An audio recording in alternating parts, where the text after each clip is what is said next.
मेरा नाम नबीला है, 27 साल की हूँ। कद काठ और शक्ल में अच्छी भली हूँ।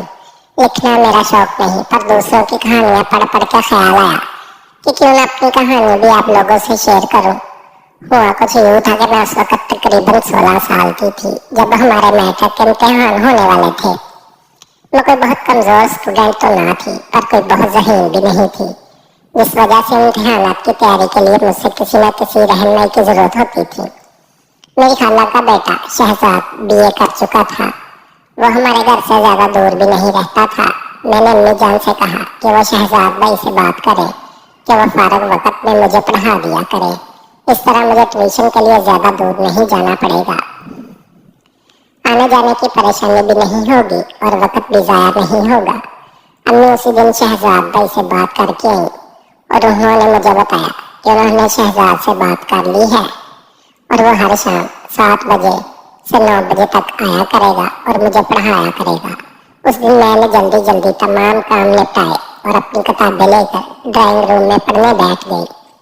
तकरीबन 7:30 बजे हो गए जब शहजाद भाई हमारे घर आए। शहजाद भाई की उम्र उस वक्त 25 साल के करीब थी और वो काफी वजीह और हैंडसम शख्सियत के मालिक थे। रस्मी सलाम दुआ के बाद मुझसे मुखातब होते हुए बोले, अच्छा तो मेरी शागिर्द पढ़ाई के लिए तैयार है। मैंने भी सर हिलाते हुए कहा, जी भाईजान। वेरी गुड, ये बताओ किस सब्जेक्ट में खुद को ज्यादा कमजोर समझती हो। शहजाद भाई ने मेरी किताब उठाकर उसके वर्क उल्टे हुए किताब पर ही नजरें जमाई। मुझसे दूसरा सवाल पूछा तो मैंने उन्हें बताया कि मैं मैथ और इंग्लिश में कमजोर हूँ। मैं थोड़ा समझ कर बैठी हुई थी और बात करते हुए भी थोड़ी डर रही थी। शहजाद भाई ने किताब मेज पर रखते हुए मेरी जानिब देखा और बोले, अगर इसी तरह तुम घबराई और डर रही हो तो मेरा नहीं ख्याल कि मैं तुमको जो कुछ पढ़ाऊंगा और तुमको जहन नशीन भी करा सकूंगा। लिहाजा डरने घबराने की जरूरत नहीं है।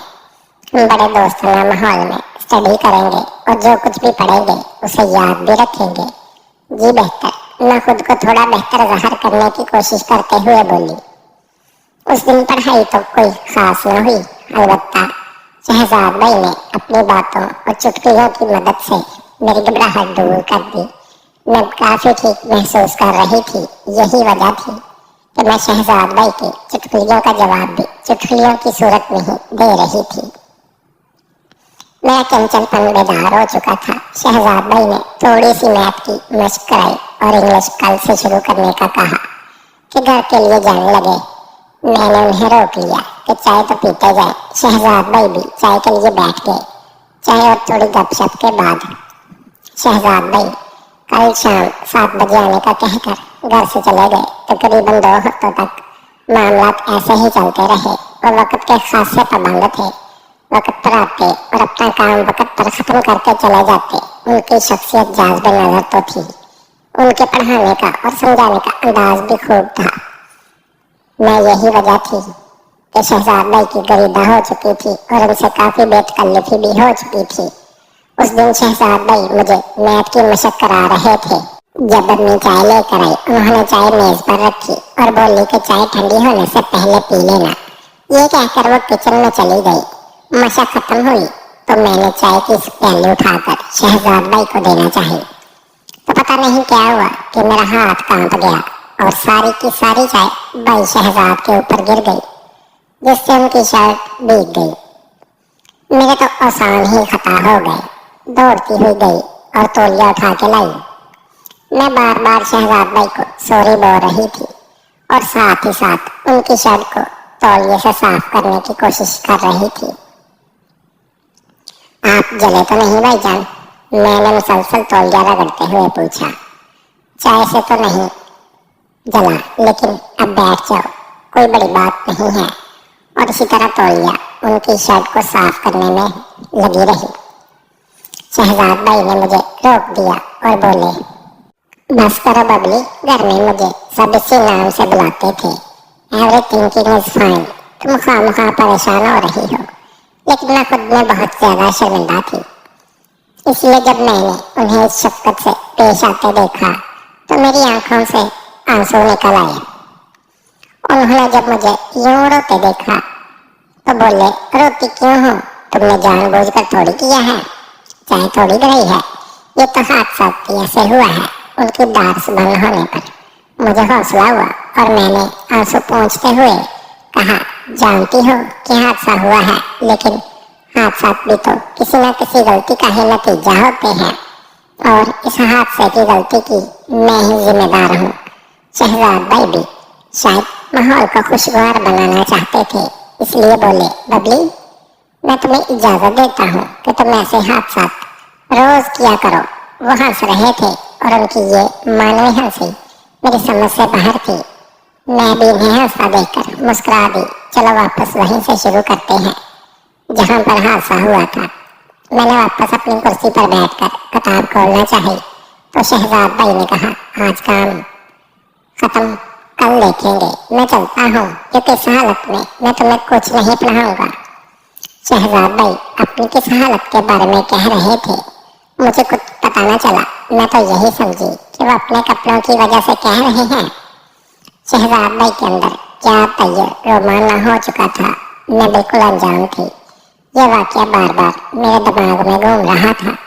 मुझे पता ही ना चला कि कब नींद आ गई और मैं नींद की गहरी वादी में रोते खाने लगी। उस रात मैंने बारहा ख्वाब में शहजाद भाई को देखा। कभी हम किसी नदी के किनारे बैठे बातें कर रहे होते, कभी किसी पार्क के कोने में किसी बेंच पर बैठे कुछ राज़ो न्याज़ की बातें कर रहे होते, कभी पहाड़ों जंगलों और सहराओं में, तो कभी ठाठे मारते समुद्रों की लहरों से खेल रहे होते। गर्ज उस रात मैंने और शहजाद भाई ने मिलकर दुनिया जहान की सैर की। मैं इस दिन बहुत गहरी नींद सोई। सुबह उठी तो मेरे ख्वाब का हर मंजर मेरे जहन में नक्श था। मैं बिस्तर से उठना ही नहीं चाह रही थी। मैं इन ख्वाबों की दुनिया से निकलना ही नहीं चाह रही थी। मुझे इल्म नहीं कि ऐसा क्यों था। आखिर 9 बजे और भाई शहजाद घर जाने के लिए उठे तो मैं भी किताबें समेट कर उठी। मैं वापस ड्राइंग रूम में आई तो शहजाद भाई वहाँ मौजूद नहीं थे। मुझे परेशानी हुई कि ऐसा क्या हुआ कि वो बताए बगैर ही चले गए। उसी वक्त अम्मी ड्राइंग रूम में आई तो उन्होंने बताया कि शहजाद कह रहा था कि उसके सर में दर्द हो रहा है और बिजली भी नहीं है, इसलिए वो घर जा रहा है। मैंने भी किताबें समेटी और अपने बेडरूम में चली आई। मेरी सोच का महवर बस शहजाद भाई ही थे। उस रात भी मैंने इन्हीं सोचों में गरक सो गई। सुबह उठी तो शहजाद भाई की ही शहर में सारा दिन महसूर होती रही। शाम होने से पहले ही शाम की बेचैनी से इंतजार करने लगी। मैं देखना चाहती थी कि शहजाद भाई आज कैसे बर्ताव करते हैं, लेकिन वक्त के बावजूद वो नहीं आए। मैं इंतजार करती रही, लेकिन मेरा इंतजार बस इंतजार ही रहा। वो 8 बजे तक नहीं आए तो मैंने अम्मी से कहा कि खैर हो, शहजाद भाई पता नहीं आज क्यों नहीं आए। अम्मी ने कहा कोई और काम पड़ गया होगा, इसलिए नहीं आ सका होगा। मैंने कहा नहीं अम्मी, कल जब वो गए थे तो उनकी तबीयत ठीक नहीं थी, क्या पता वो अभी तक ठीक न हुए हों। आप खाला को फोन करके उनका पता तो करें। अम्मी को भी जैसे कुछ याद आया तो उन्होंने खाला को फोन लगाया। तब खाला ने बताया शहजाद तो कल से सख्त बुखार में तप रहा है। सुबह में अम्मी को साथ लेकर उनका पता लेने खाला के घर गई तो देखा शहजाद भाई वाकई बुखार की वजह से बिस्तर में पड़े थे। थोड़ी सी रस्मी बातचीत के बाद मैं इधर ही बैठ गई। खाला और अम्मी भी साथ बैठी अपनी बातों में मसरूफ हो गई। शहजाद भाई ने एक बार हमारी तरफ देखा, फिर उन्होंने अपनी आंखें मूंद ली। हम खाला और अम्मी की मौजूदगी में कोई बात नहीं कर सकते थे, इसलिए हम खामोश बैठे थे। जबकि खाला और अम्मी बातें कर रही थी, बातों बातों में खाला ने बताया कि उनकी सहेली की बेटी की शादी थी जहां उनका जाना बहुत जरूरी नहीं, लेकिन जा सकती हैं। अम्मी पूछ रही थी क्यों नहीं जा सकती हो तो खाला बोली जिसके साथ जाना था वो तो बिस्तर पर पड़ा है और आपके भाई साहब खालू भी ऑफिस से छुट्टी ले नहीं सकते कि उनके साथ चली जाती। अम्मी चुपके खाला की सहेली को जानती थी और उन्हें पता था कि वो किधर रहती हैं, इसलिए खाला से बोली तुम्हारी सहेली कौन सा दूसरे शहर में रहती है, टैक्सी पकड़ो और 2 घंटे 3 घंटे में वापस आ जाओगी। मैंने ये सुना तो मेरे दिमाग में आइडिया आया कि अगर अम्मी और खाला शादी पर चली जाए तो मुझे शहजाद भाई से अकेले में बात करने का मौका मिल जाएगा। यही सोचकर मैंने अभी अम्मी की ताईद में कहा, खाला अगर आपकी सहेली इसी शहर में रहती है तो तब आप जरूर जाएं। शहजाद भाई की फिक्र न करें, 2-3 घंटों तक हम इनकी तीमारदारी कर लेंगे। खाला और अम्मी दोनों को मैंने शादी में जाने पर आमादा कर लिया, अगरचे अम्मी जाना नहीं चाहती थी। इन दोनों के जाने के बाद मैं और शहजाद भाई अब घर में अकेले थे और कोई 15 मिनट तक हमने कोई बात न हुई। शहजाद भाई वैसे ही आंखें मूंदे लेटे हुए रहे। शायद वो मेरा इंतजार कर रहे थे कि मैं कोई बात शुरू करूंगी, लेकिन मैं तजब्बुब में रही कि बात शुरू कैसे करूं और कौन सी बात करूं। तन्हाई और खामोशी माहौल पर अजब पुरसरारियत थी। शहजाद भाई ने मेरी आंखें खोली और कहा, नबीला तुमने मुझे जला डाला।